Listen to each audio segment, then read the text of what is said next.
The spotlight felt heavier than the guitar in Ethan's trembling hands. At 19, he had spent most of his life busking on street corners, playing to strangers who rarely stopped, let alone listened.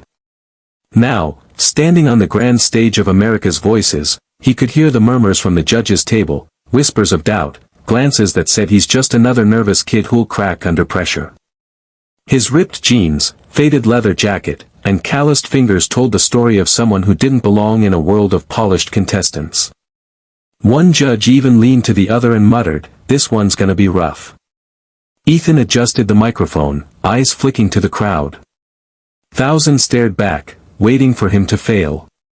The truth was, he almost didn't come.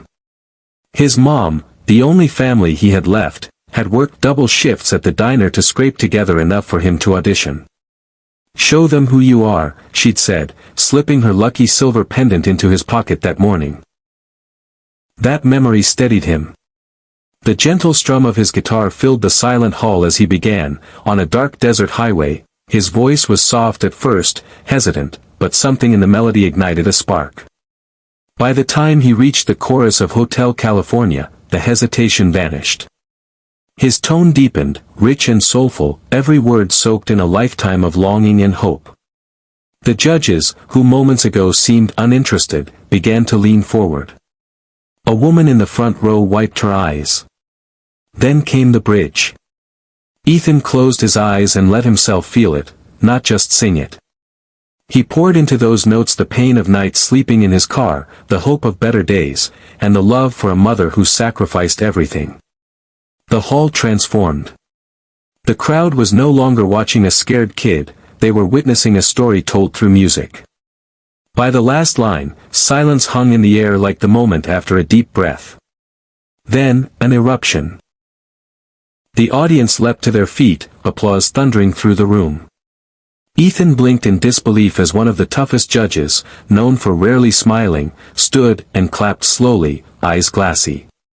"You didn't just sing that song," the judge said into the mic, "you lived it. And now, so have we." Backstage, Ethan's mom waited with her hands clasped tight.